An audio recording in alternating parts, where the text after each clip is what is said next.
The cargo ship drifted through the darkness of space like a wounded animal. Its engines were dead. Its shields were failing. Inside, the crew waited for death.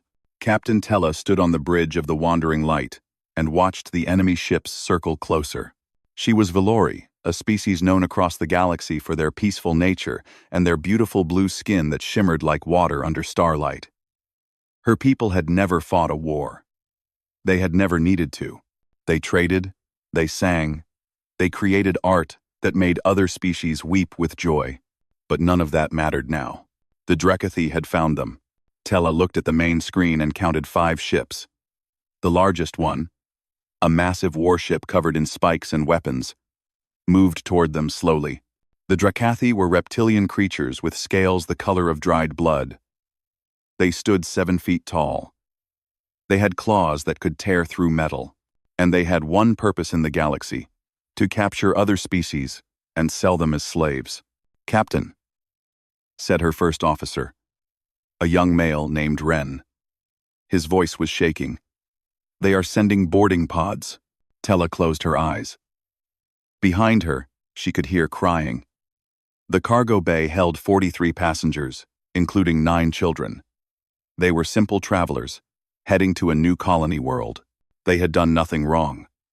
They had hurt no one. It did not matter. The Drekathy did not care about right or wrong. They only cared about profit. "Send the distress signal," Tella said quietly. "Send it on all frequencies. Maybe someone will hear us." Ren's fingers moved across the control panel. The message went out into the void, a simple plea carried by radio waves across millions of kilometers. "This is the cargo vessel Wandering Light. We are unarmed. We are under attack by Drekathy slavers. We have children aboard. Please, if anyone can hear us, please help." The message traveled through space at the speed of light. It reached 17 different ships within the hour. The hegemony cruiser received it first. The captain, a tall insectoid creature with compound eyes, read the message and then deleted it. The Valori were not part of the hegemony. Helping them would create political problems. He ordered his ship to change course and move away. The Trade Consortium freighter received it next. The owner, a 4-armed merchant who counted coins even in his sleep, calculated the risk versus reward. Saving the Valori would cost fuel, time, and possibly damage to his ship. There was no profit in heroism. He marked the message as received and did nothing. The collective research vessel received it third. The scientists aboard discussed the matter for exactly 4 minutes. They concluded that intervention would disrupt their mission. They logged the distress call in their records and continued their work. One by one, ships across the sector heard the Valori cry for help. And one by one, they looked away. But there was one more ship. The Iron Resolve was a human frigate, small, fast, and armed with enough weapons to make larger ships nervous. It was painted black, with a single symbol on its hull, a wolf's head surrounded by stars. The ship belonged to the Republic of Earth Special Operations Command. In the military, they called the soldiers aboard this ship many names. The politicians called them peacekeepers. The generals called them special operators. But across the galaxy, aliens called them something else. They called them wolves. Commander Park Do-hyun sat in his quarters when the distress call came through. He was a man of 43 years with short black hair turning gray at the edges. His face carried scars from battles that had no official records. His eyes were dark and cold, like deep water in winter. He had killed more enemies than he could count. He had seen things that would break most minds.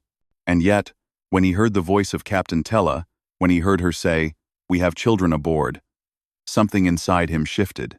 He stood up and walked to the bridge. His team was already there. 12 soldiers, each one handpicked from the finest warriors Earth had ever produced.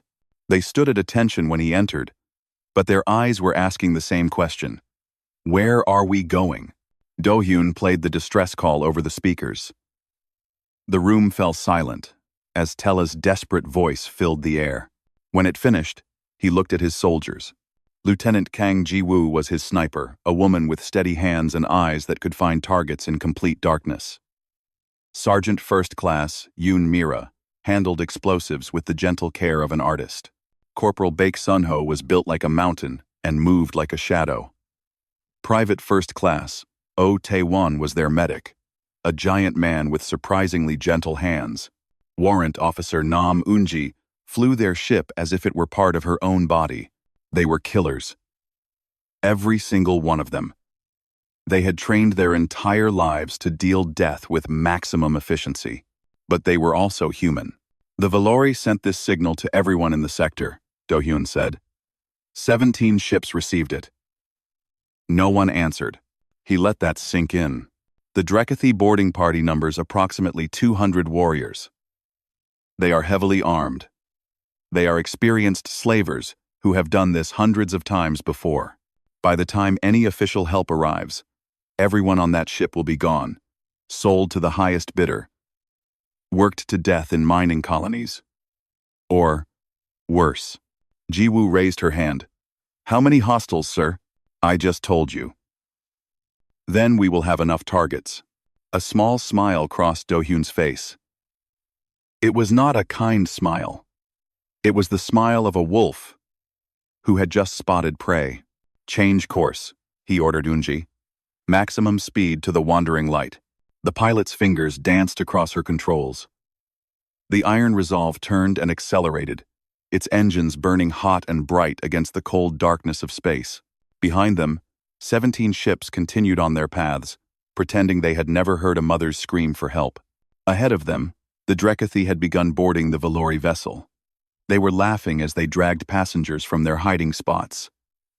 They were already counting the credits they would earn from selling children. They had no idea what was coming. In the galaxy, there was a saying, "Never corner a human. They do not know how to surrender." But there was another saying, one spoken only in whispers, by those who had seen human soldiers in action. When everyone else looks away, the humans look closer. And then they come. And then, there is blood. Commander Do-hyun stood on his bridge and watched the stars blur past as his ship raced toward the distress signal. His face showed nothing. His heart was calm. His hands did not shake.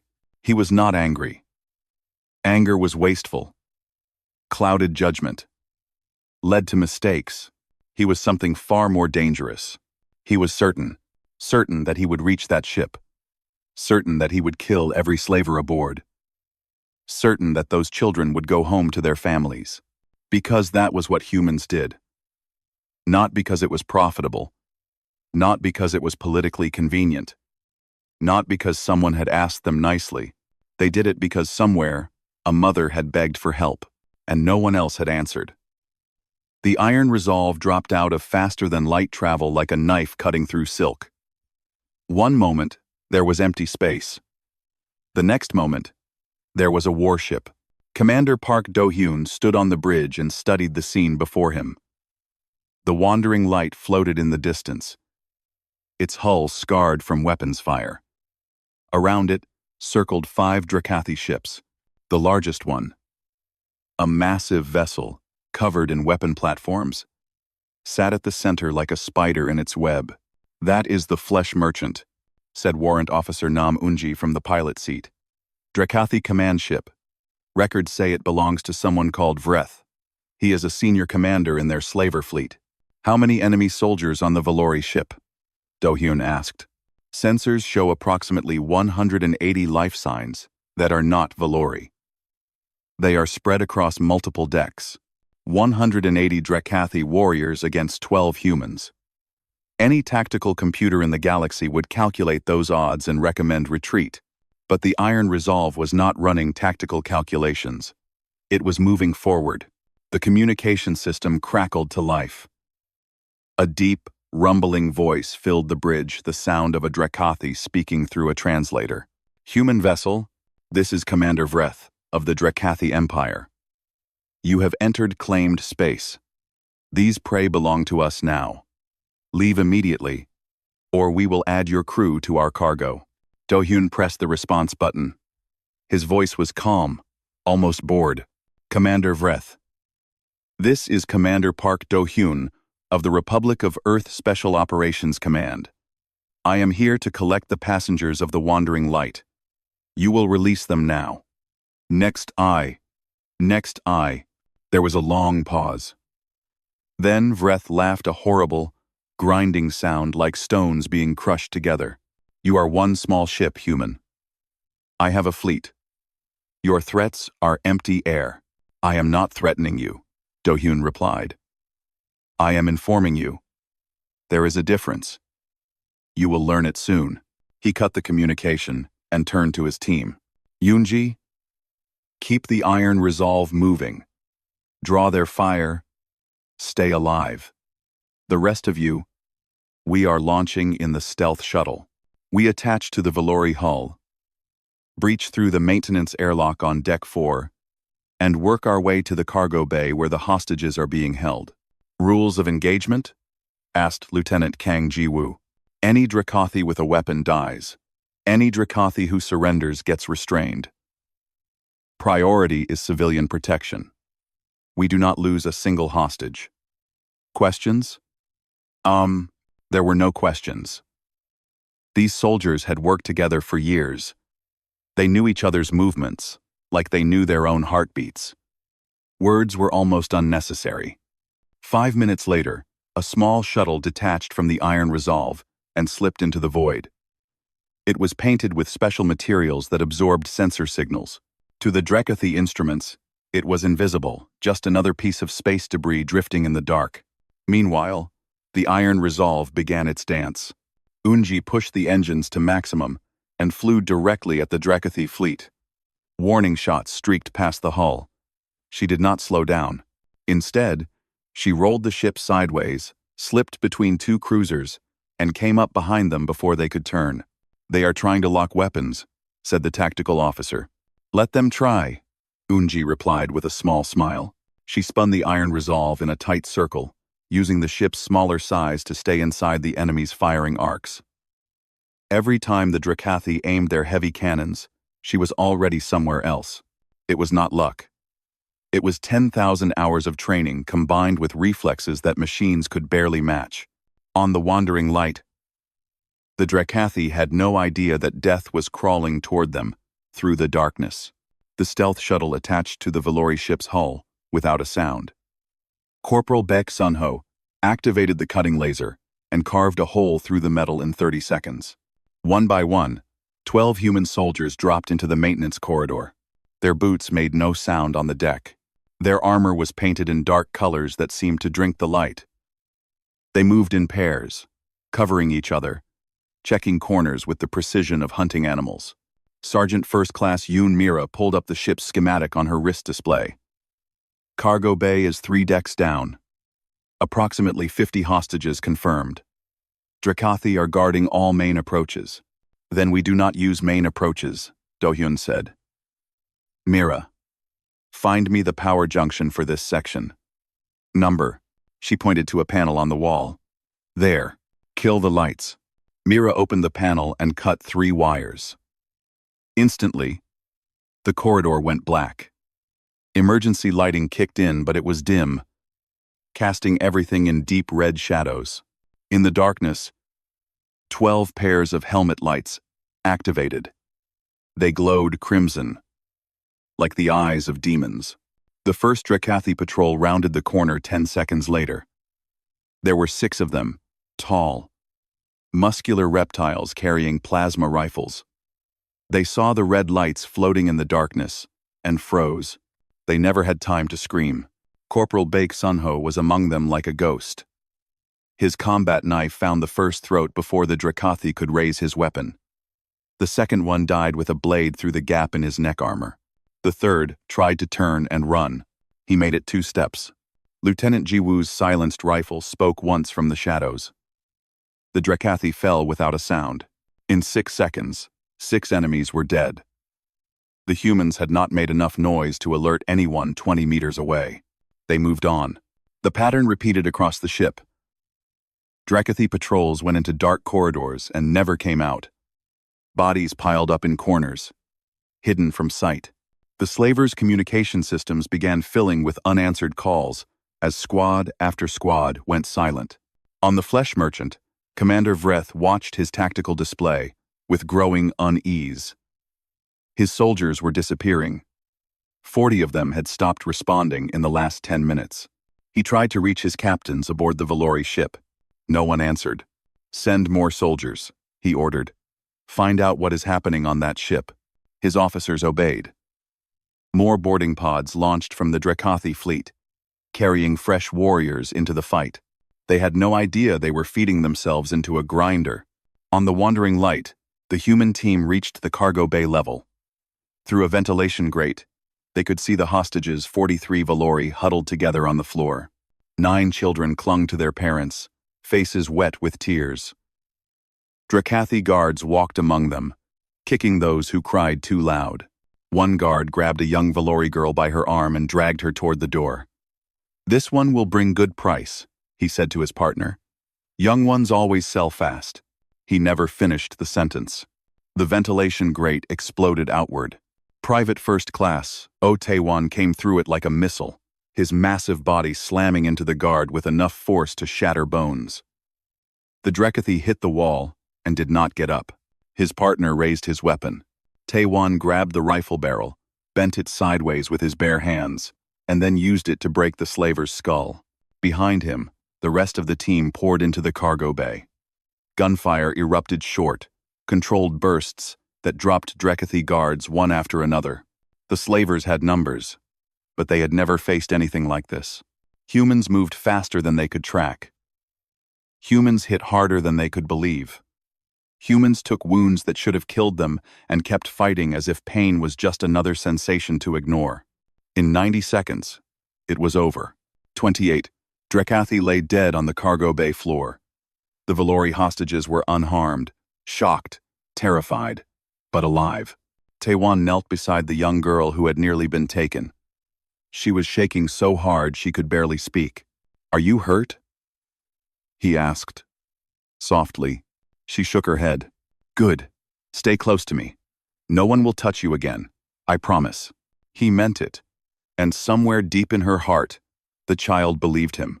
On the Flesh Merchant, Commander Vreth received his first accurate report from the Wandering Light. "Commander, the humans, they are monsters. They killed 40 of our warriors in the dark. They move like shadows. They do not stop. They do not..." The transmission cut off with a wet, choking sound. Vreth stared at the silent communication screen. For the first time in decades, he felt something cold crawling up his spine. Fear. Commander Vreth was not a creature who understood fear. He had led slaving operations for 30 years. He had crushed rebellions, destroyed warships, and broken the spirits of thousands of prisoners. His name was spoken in whispers across a dozen star systems. But now, standing on the bridge of the Flesh Merchant, he felt something strange in his chest. Something wrong. His elite guard stood around him, the Bloodfangs, 60 of the deadliest warriors the Drakathi Empire had ever produced. Each one had killed at least 100 enemies in personal combat. Each one had been enhanced with cybernetic implants that made them faster and stronger than nature intended. "Take the shuttle," Vreth commanded. "Board the Valori ship. Find these humans and bring me their heads." The Bloodfang captain, a massive warrior named Drath, slammed his fist against his chest in salute. "They will die screaming." "Commander!" The elite squad loaded into their assault shuttle and launched toward the Wandering Light. Vreth watched them go with satisfaction. Whatever tricks these humans had used against his regular soldiers would not work against the Bloodfangs. They were unstoppable. He was wrong. On the Wandering Light, Commander Park Do-Yoon had ordered his team to establish a defensive position around the cargo bay. The Valori hostages were now protected by a ring of human soldiers. Every entrance was covered. Every shadow was watched. The Valori children had stopped crying. They sat in the center of the cargo bay, watching the strange armored figures who had appeared from nowhere and killed the monsters who hurt them. One little girl, no more than 6 years old in human terms, walked slowly toward Private First Class, O-Taewon. Her name was Pella. Her blue skin was still marked with bruises from where the Drekathy had grabbed her. She tugged at his armored sleeve. Taewon looked down at her. His helmet hid his face, but his voice was gentle when he spoke.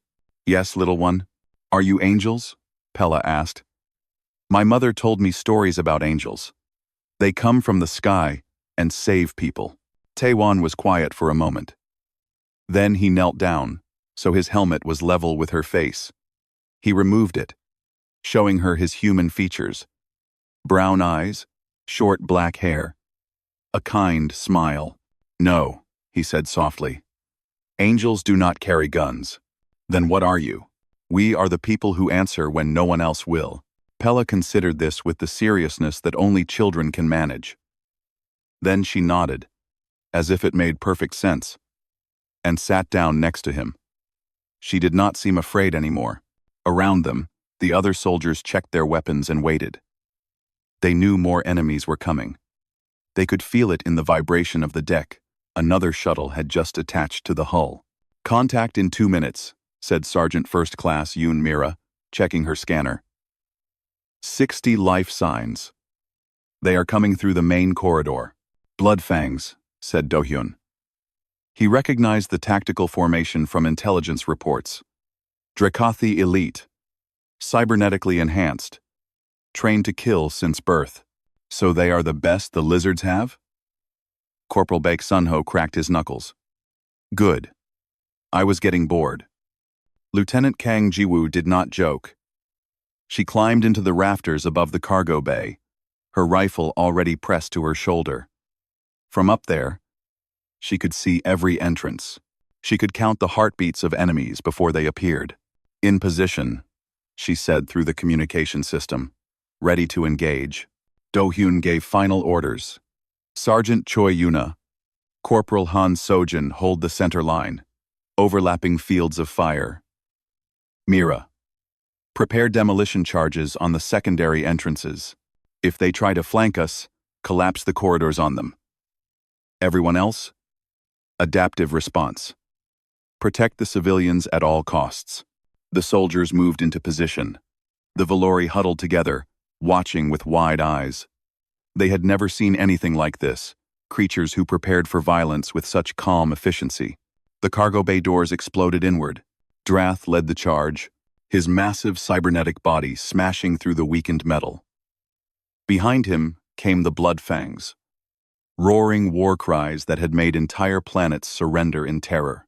They expected panic. They expected screaming. They expected easy prey. Instead, they found demons. Jiwoo's rifle spoke from the rafters. Once, twice, 3 times. Each shot was perfect, hitting the gap in neck armor, the joint between helmet and shoulder, the vulnerable eye socket. 3 Bloodfangs dropped before they took 10 steps. The elite warriors fired back, plasma bolts screaming toward the ceiling. But Jiwoo was already moving, crawling through the support beams like a spider. By the time their shots reached where she had been, she was somewhere else entirely. On the ground, Yuna and Sojin opened fire. Their weapons were human-made kinetic rifles that fired small metal slugs at incredible velocity. The Drekathy had excellent armor, designed to stop plasma and energy weapons. They were not designed to stop solid projectiles moving at 3,000 meters per second. Bloodfangs fell. They fell in pairs. They fell in groups. They kept charging forward, because that was all they knew how to do. And they kept dying because the humans never missed. Drath made it through. He was faster than the others, his cybernetic legs pushing him forward at speeds that should have been impossible. He crashed into the human defensive line like a battering ram. Corporal Baek Sunho met him head-on. The impact threw both of them backward. Drath recovered first, swinging a fist that could punch through steel plating. Sunho ducked under it, moved inside the larger creature's reach, and drove his knee into the joint where Drath's cybernetic leg connected to his body. Something cracked. Drath screamed a sound of pain and fury and grabbed Sunho by the throat. He lifted the human off the ground, claws digging into armor. "You will die slowly," Drath hissed. I will make you. Sun Ho's hand came up, holding a combat knife. He drove it through Drath's wrist, severing tendons and circuitry. The grip loosened. Sun Ho dropped, rolled, and came up behind the wounded elite. His knife found the gap at the base of Drath's skull. The Bloodfang captain fell. Behind him, the remaining elite warriors were being systematically destroyed. Mira detonated her charges, collapsing a side corridor onto a flanking squad. Taewon protected the children, his massive body shielding them while he fired with one hand. Choi and Han moved as one unit.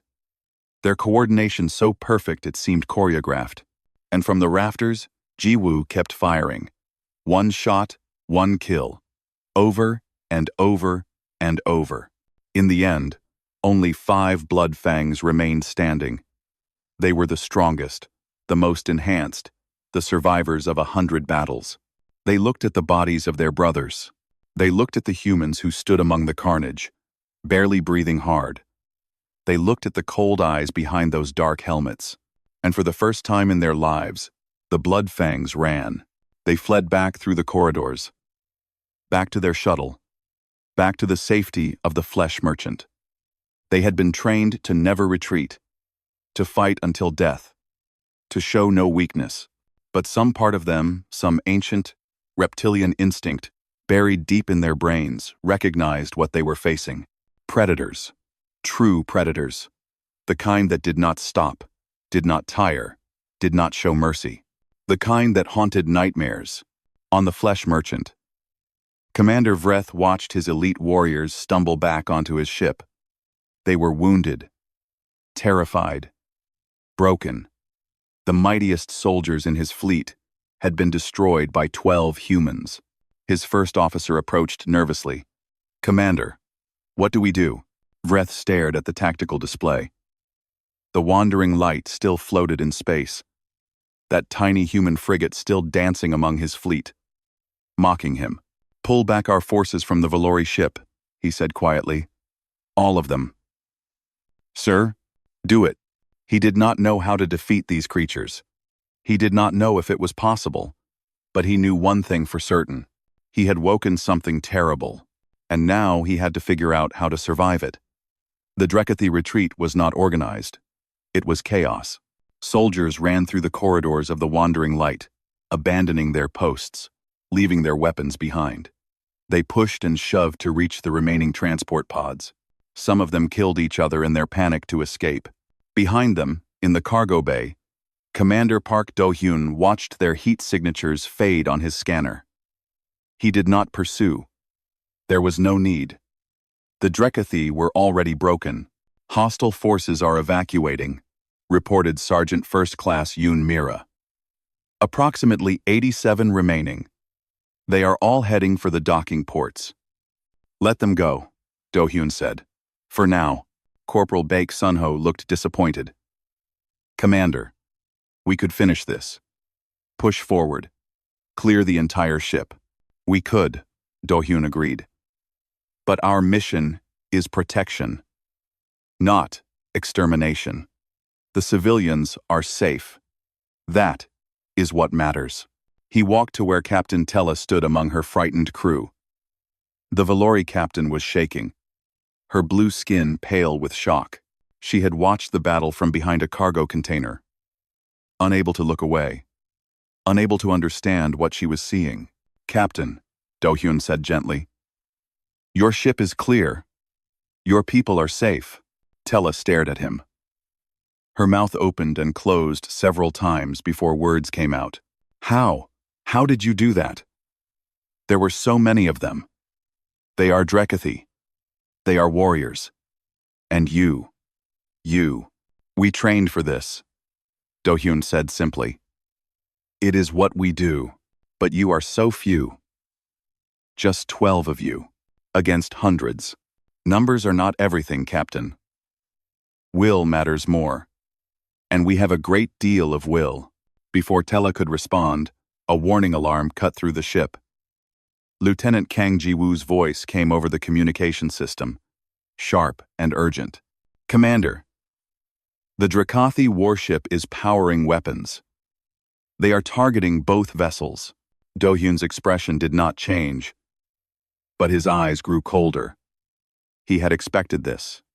Commander Vreth was a slaver, which meant he was also a coward. When faced with defeat, cowards always chose destruction over retreat. He opened a channel to the Iron Resolve. Unji, status? I see them, sir. Warrant Officer Nam Unji's voice was calm despite the situation.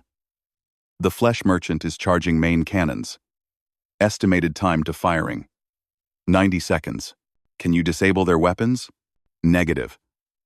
Their shields are too strong for our guns. We could damage them, but not fast enough. Do-hyun considered the options. The Wandering Light had no weapons. The Iron Resolve was too small to destroy a Drekathi warship. If Vreth fired, both ships would be annihilated, unless someone got in the way. Unji, Do-hyun said quietly. Position the Iron Resolve between the Flesh Merchant and the Wandering Light. There was a brief pause. When Unji spoke again, her voice held no fear.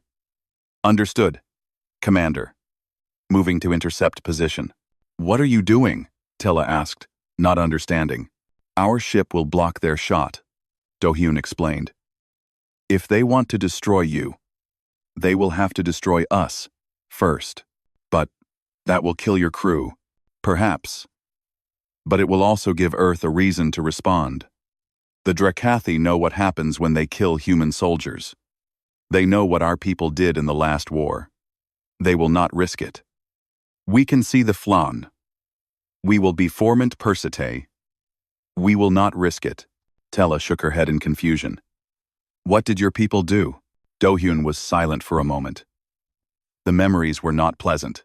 40 years ago, a Drekathi raiding party attacked a human colony called New Sol. They killed 3,000 civilians before our military arrived. Entire families were slaughtered. Children were taken as slaves. His voice remained flat, emotionless, but something dark flickered in his eyes. The response took 6 months. Our fleet found every Drekathi base connected to that raid. Every ship, every outpost, every supply depot. We burned them all. By the end, the Drekathi had lost 200,000 soldiers and 40% of their slave trade infrastructure. For 3,000 civilians? For 3,000 of our people. Yes. The galaxy learned an important lesson that day. Humans do not calculate revenge. We do not weigh costs against benefits. We simply remember what was done to us, and we respond in kind. He paused, letting that sink in. Commander Vreth knows this. He knows that destroying a human military vessel on a rescue mission would bring consequences his empire cannot survive. The question is whether his pride is stronger than his survival instinct. On the bridge of the Flesh Merchant, Vreth faced exactly that question. His weapons were charged. 2 ships floated in his targeting display. One was full of worthless Valori slaves. The other was full of humans who had humiliated him. His finger hovered over the firing control. Commander, said his tactical officer nervously. The human ship has moved into our firing line. If we fire, we will hit them first. I know, Vreth growled. Sir, that will be considered an act of war. Earth will respond. Their military, I know. Vreth slammed his fist against his command chair. Rage burned through him like fire. He wanted to destroy those humans. He wanted to see their ship explode into 1,000,000 pieces. He wanted to prove that the Drekathi were not afraid of anything. But he also remembered the stories. He remembered what happened to New Sol. He remembered the fleet that came afterward, silent and terrible, hunting Drekathi ships across 3 sectors. He remembered the commanders who had been found and executed. Their bodies returned to their families as warnings. Humans were not like other species. They did not accept losses and move on. They carved their grudges into stone and carried them for generations. If he destroyed that ship, Earth would come for him. Not today, not tomorrow, but someday. And they would not stop until he was dead. Slowly, painfully, Vreth lowered his hand. Stand down weapons. he said through gritted teeth. Sir, I said stand down.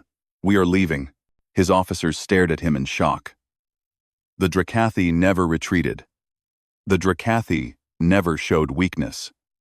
But they obeyed, because disobeying Vreth was a faster way to die than waiting for humans. On the Iron Resolve, Unji watched the Drakathi warship power down its weapons. She allowed herself a small smile. Commander, she reported to Do-hyun, hostile forces are standing down. The flesh merchant is beginning to withdraw. In the cargo bay of the Wandering Light, a collective sigh of relief passed through the survivors. The Drakathi were leaving. The nightmare was ending. But Do-hyun was not finished. He walked to the communication console and opened a channel to the retreating Drakathi fleet. Commander Vreth, this is Commander Park Do-hyun. You made a wise choice today. Your soldiers will live. Your ships will survive. You should be grateful. A long pause. Then Vreth's voice, dripping with hatred. Do not mock me, human. This changes nothing.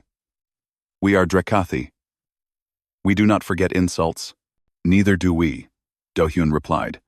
But we also do not forget mercy. Today, I let your soldiers surrender. Today, I let your ship retreat. Remember that. Remember that when you had nothing left, a human gave you something you did not deserve. And what is that? Tomorrow. Do-hyun cut the channel. Around him, his soldiers gathered the surrendered Drakathi 87 warriors who had dropped their weapons rather than face the humans in combat. They would be turned over to the Galactic Court for trial. Their testimony would expose Vreth's operations across the sector. The Slaver Empire would not recover from this defeat for decades. Sergeant Mira approached the commander with a datapad. Sir, I found something in the Drakathi communication logs. Coordinates for their slave depots, supply routes, fleet positions, everything we would need to dismantle their operations completely. Do-hyun took the datapad and looked at the data. Months of intelligence, handed to him by enemies who had been too afraid to encrypt their files properly. Send copies to Earth Command, he ordered. And to every allied intelligence agency. Let everyone know where the slavers hide. The Drakathi had tried to take prisoners today. Instead, they had lost an empire. The flesh merchant hung in space at the edge of the sector, its engines cold, its weapons silent. Commander Vreth had retreated, but he had not left. His pride would not allow it. From his bridge, he watched the two small ships, the damaged Valori cargo vessel and the tiny human frigate, begin their slow journey toward neutral space. They were vulnerable. They were wounded, and they had humiliated him in front of his entire fleet. Every minute they survived was an insult. His first officer approached carefully. Vreth had already killed 2 crew members today for bringing him bad news. And no one wanted to be the third. Commander, the officer said quietly. What are your orders? Vreth did not answer immediately. His claws gripped the armrest of his command chair hard enough to leave marks in the metal. He was thinking, planning, searching for a way to salvage something from this disaster. The humans have intelligence data, he finally said. Yes, Commander. If that information reaches Earth Command, we are finished. The humans will share it with everyone. Every enemy we have ever made will know exactly where to find us. The officer nodded, not daring to speak. I need that data destroyed. Vreth continued. And I need those humans silenced. Permanently.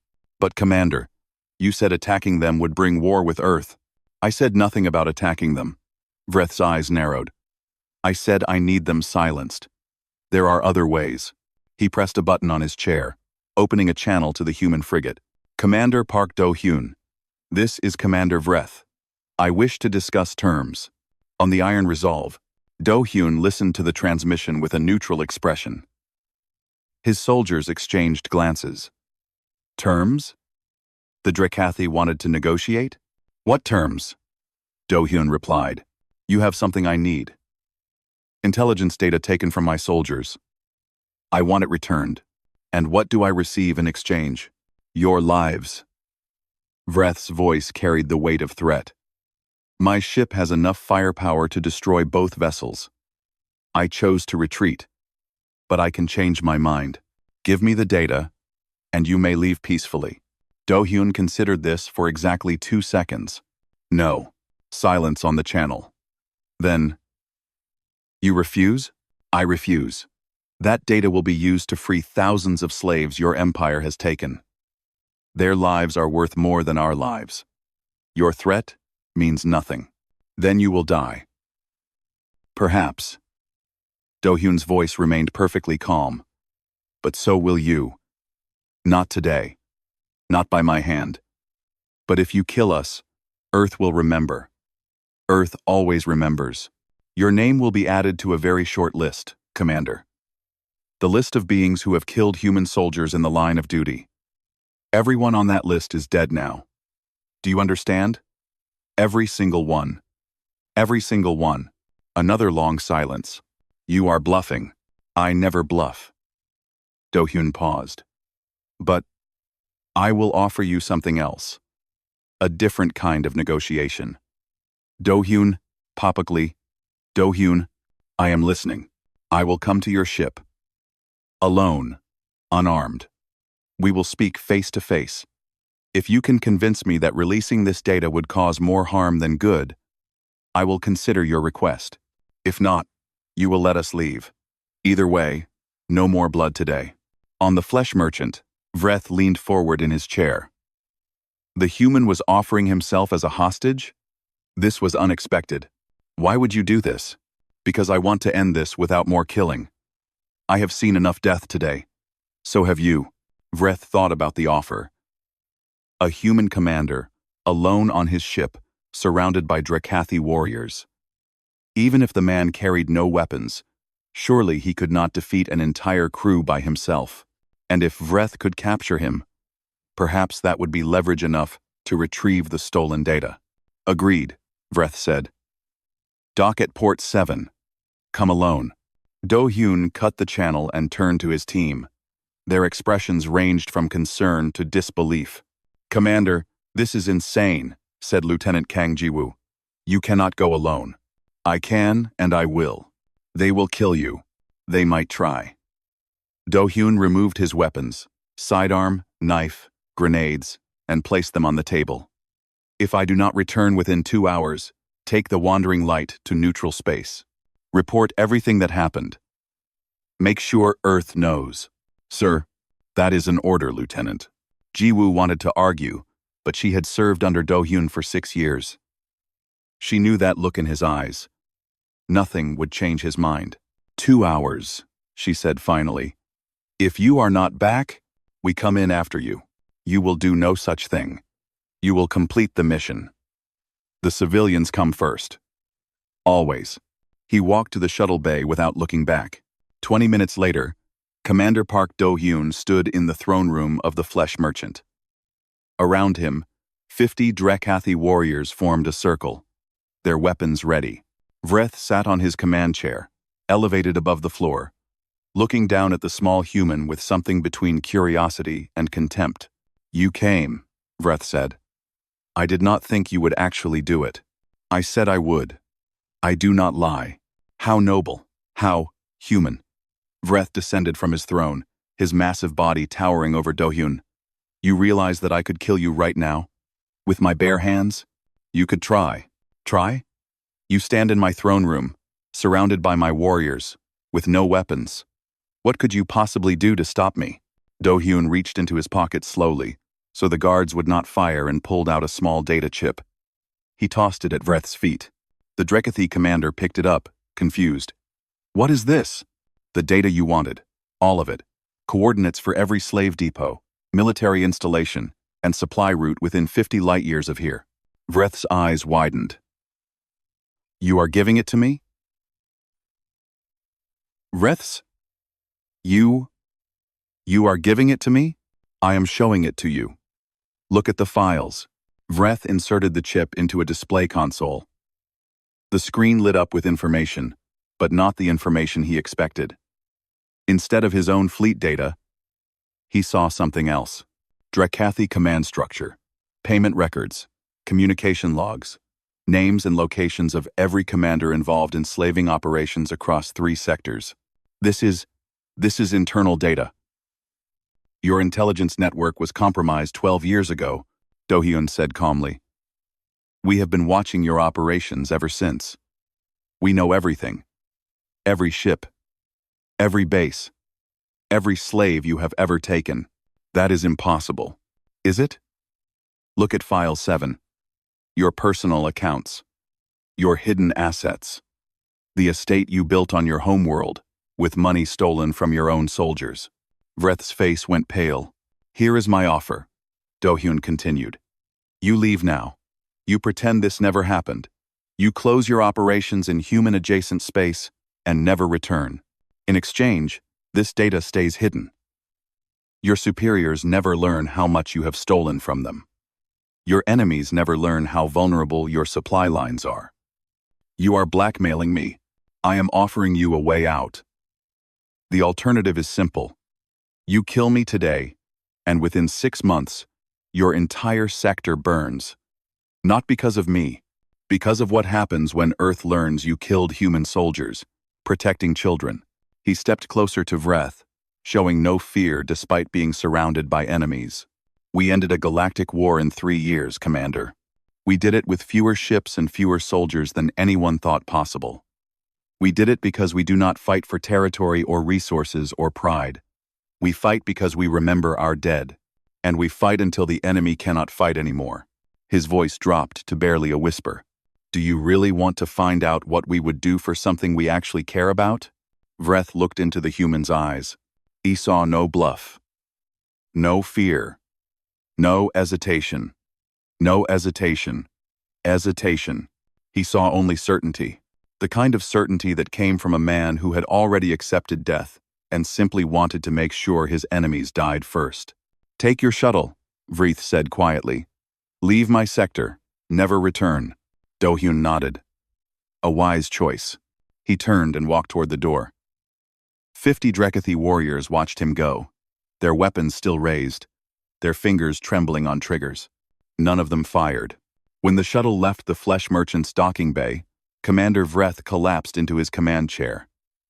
His first officer approached cautiously. Commander? What happened? Vreth was silent for a long moment.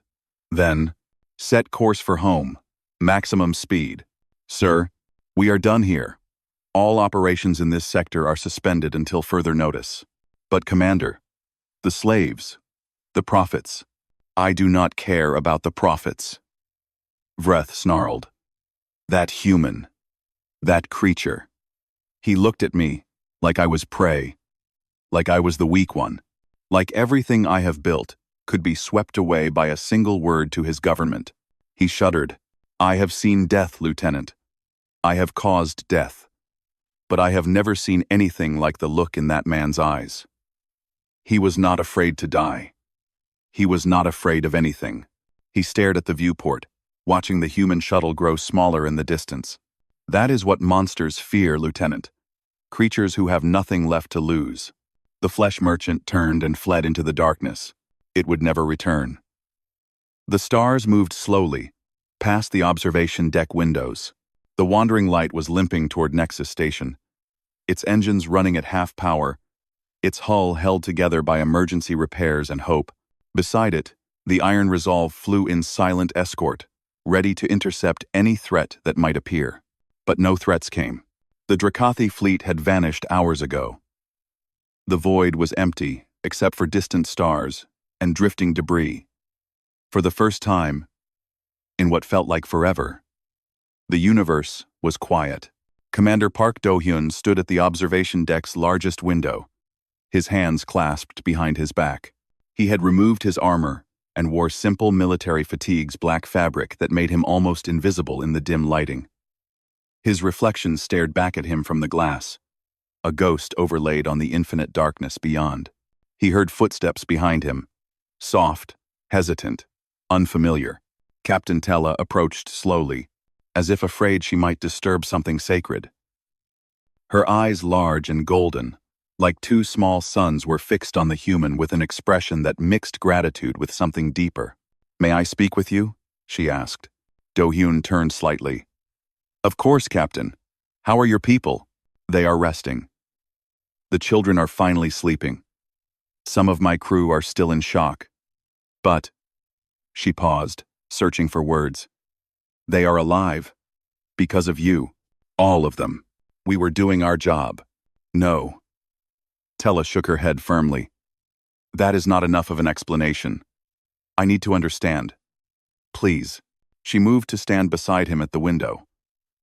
In the glass, their reflections stood side by side, the tall blue alien and the scarred human warrior. We sent that distress signal to everyone, Tella said quietly. 17 ships heard us. 17 different species. 17 different governments. 17 chances for someone to help. But no one came. No one cared. Her voice cracked slightly. We are Valori. We cannot fight. Our biology makes violence impossible for us. Our muscles lock. Our minds freeze. We become paralyzed. We evolved on a world with no predators, no threats, no need for aggression. When the Dracathi came, we could not even run properly. We just waited, like animals in a trap. She turned to look at Do-hyun directly. Why did you come? The truth. We have nothing to offer you.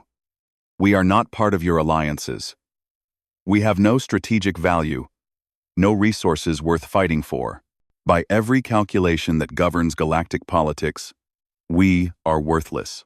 Do-hyun was silent for a long moment. His eyes never left the stars. 300 years ago, he finally said, my people went through something terrible. Before we reached the stars, before we became what we are now, we nearly destroyed ourselves. Wars, famines, plagues. We killed each other by the millions for reasons that seem insane today. Tella listened, not interrupting. During that time, there were many moments when everything could have ended. When the strong could have crushed the weak and claimed victory. When the rich could have abandoned the poor and saved themselves. When the powerful could have looked at the suffering and decided it was not their problem. He paused. Some of them did exactly that. But others made a different choice. They reached out to help people they did not know. They risked their own lives for strangers. They refused to look away when everyone else was running. He turned to face Tella. Those people saved us. Not the politicians or the generals or the wealthy. Ordinary people who decided that some things mattered more than survival. That some principles were worth dying for. Quote, what principles? Simple ones. That children should not be sold as property. That the helpless deserve protection. That when someone calls for help in the darkness, someone should answer. His eyes met hers. Your distress signal said you had children aboard. That was enough. That will always be enough. Tella felt something warm spreading through her chest, an emotion she did not have a name for in her language. Her people had many words for beauty, for harmony, for peaceful things. They had few words for this feeling. Perhaps humans would call it hope. The galaxy calls your kind monsters, she said softly. They say humans are violent, dangerous, unpredictable. They say you are the only species that kills for pleasure, that wages war for pride, that destroys without reason. Some of that is true, Do-hyun admitted. We are capable of terrible things. Our history is written in blood. But that is not all you are. No, it is not. Tella stepped closer. In Valori culture, physical proximity was deeply meaningful, a sign of trust, of connection, of recognizing another being as worthy of respect. She took Do-hyun's hand. The gesture was unfamiliar to him, but he understood its significance. He did not pull away. You are not monsters, Tella said, her voice barely above a whisper. You are the ones who fight them.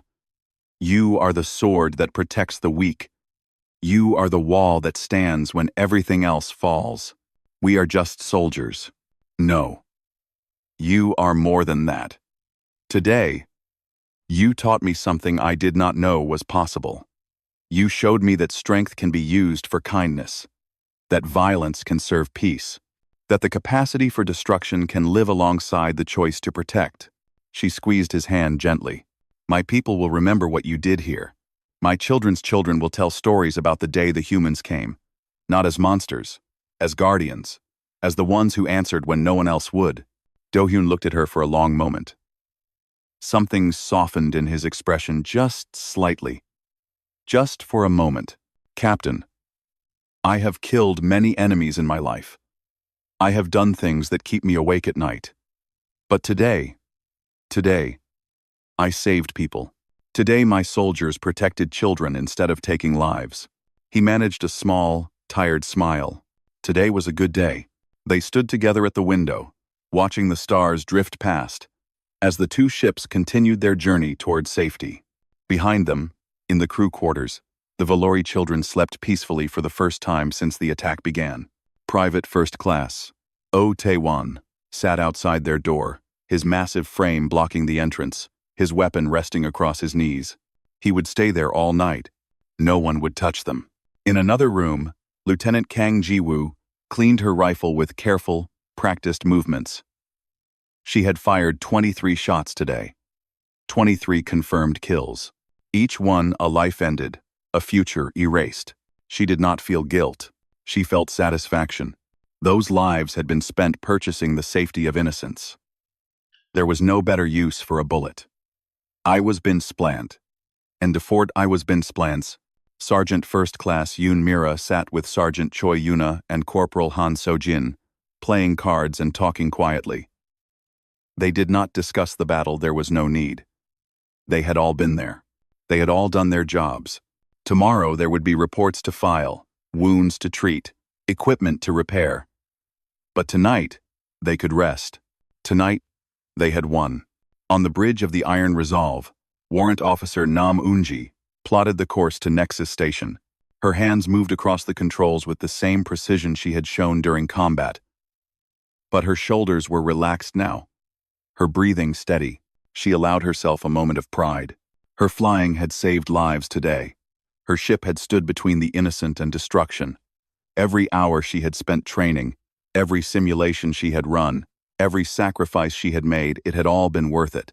This was why she had joined the military. Not for glory, not for medals, not for any political cause. For moments like this, for the knowledge that somewhere in the galaxy, children were sleeping safely because of what she had done. The wandering light and the Iron Resolve flew on through the silent darkness. Two small sparks of light in an endless void. Behind them, the wreckage of the Drakathi boarding pods tumbled slowly in the vacuum, reminders of what happened when slavers chose the wrong prey. Ahead of them, Nexus Station waited with medical teams and hot food and warm beds.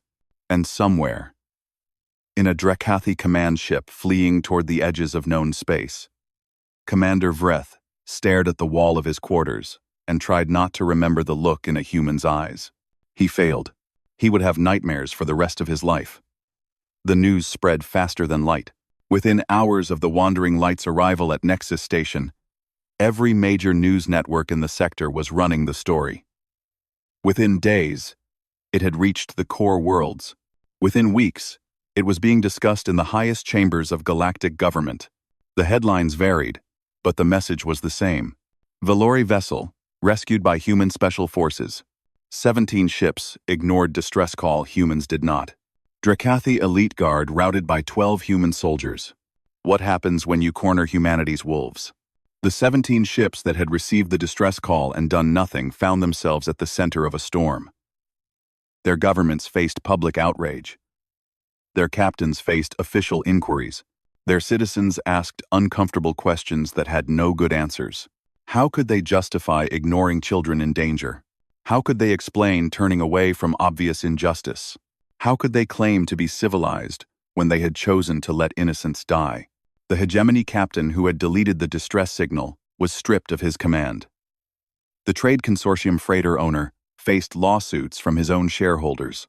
The collective research vessel was recalled to its homeworld for re-evaluation of ethical protocols. None of them could escape the simple truth. They had failed a test that humans had passed without hesitation. On Earth, the story was received differently. Commander Park Do-hyun and his team were not celebrated as heroes. There were no parades, no medals, no public ceremonies. The Republic of Earth Special Operations Command did not work that way. They operated in shadows, and they preferred to stay there. But in military bases and training academies across human space, the Battle of the Wandering Light became required study material. Instructors used it to teach tactical doctrine. Psychologists used it to explain the concept of controlled aggression. Ethicists used it to demonstrate that strength and compassion were not opposites. 12 soldiers against 200 enemies. 0 hostage casualties. Complete mission success. It was not luck. It was not magic. It was training, discipline, and an unwavering commitment to a simple principle: protect those who cannot protect themselves. The Drakathi felt the consequences most heavily. Within 3 months of the incident, human intelligence data gathered over 12 years of surveillance was quietly shared with every major power in the galaxy. Slave depot locations, fleet movement patterns, command structure weaknesses. Everything the Drakathi had tried to keep secret was suddenly exposed. Coalition forces from 6 different species launched coordinated strikes against slaver operations. Thousands of prisoners were freed. Billions of credits in illegal assets were seized. The Drakathi Empire lost 40% of its operational capacity in under a year. Commander Vreth was not among the survivors. His own government executed him for the disaster at the Wandering Light, not for the defeat itself. The Drakathi understood that battles could be lost. They executed him for retreating, for showing fear, for proving to the galaxy that humans could make Drakathi warriors run. His death was meant to be a statement. The Drakathi feared nothing, but everyone knew the truth. They had seen the recordings from the battle. They had heard the transmissions between Vreth and Do-hyun. They knew that a single human, unarmed and alone, had walked onto a Drakathi warship and made its commander back down with nothing but words and reputation. The Drakathi could execute as many commanders as they wanted. It would not change what the galaxy had witnessed. The Valori government moved quickly to formalize their gratitude. Ambassador Tella, formerly Captain Tella of the Wandering Light, stood before the Earth Council and requested a protection treaty. Her speech was simple and honest. "My people cannot fight," she said. "We never could. For thousands of years, we have survived by hiding, by trading, by hoping that no one would notice us. But the galaxy is not safe for the weak. There are predators everywhere, and they do not care about peace or art or kindness." She paused, gathering herself. "When the Drakathi came for us, we called for help, and no one answered. No one except humanity. 12 of your soldiers flew into impossible odds to save people they had never met. They asked nothing in return. They expected no reward. They came because a mother begged for her children's lives, and that was reason enough." Her voice grew stronger. "The galaxy calls you monsters. They are wrong. You are not monsters. You are guardians. You are the sword that defends the defenseless. You are the voice that answers in the darkness when everyone else is silent." She bowed deeply, the most profound gesture of respect in Valori culture. "On behalf of my people, I ask for your protection. Not because we can offer you anything of value, not because we have strategic importance, but because you are the only species in this galaxy that would help us simply because it was right." The protection treaty was approved unanimously. It was the first of many. Over the following years, 11 other species, small, peaceful civilizations that had always lived in fear of larger powers, requested similar arrangements with Earth. Some offered trade. Some offered technology. Some offered nothing but their gratitude. Earth accepted them all. The galaxy began to change. Not dramatically. Not overnight. But slowly. Steadily. A new understanding spread through the stars. There were species that conquered. There were species that traded. There were species that studied. And there was humanity. Humanity did something different. Humanity protected. 20 years after the Battle of the Wandering Light, a young Valori woman stood in front of the United Species Assembly. Her name was Pella. She had blue skin and golden eyes, and a small scar on her arm where a Drekathy claw had grabbed her when she was 6 years old. She was now the Valori ambassador to Earth, the first in her species' history. "I was asked to speak today about the nature of humanity," Pella said. "About what makes them different. About why they do what they do. I have spent my entire adult life studying them, working with them, trying to understand them." She smiled slightly. "I still do not fully understand. But I know this much. When I was a child, I asked a human soldier if he was an angel. He said, 'No. Angels do not carry guns.'" She paused. He was right. Angels are stories. They are dreams. They are hopes that someone, somewhere, will save us from the darkness. But hopes do not stop bullets. Dreams do not fight slavers. Stories do not protect children from monsters. Her voice filled with emotion. Humans are not angels. They are not dreams. They are something better. They are real. They bleed and suffer and die just like everyone else. But they choose to fight anyway. They choose to answer the calls that everyone else ignores.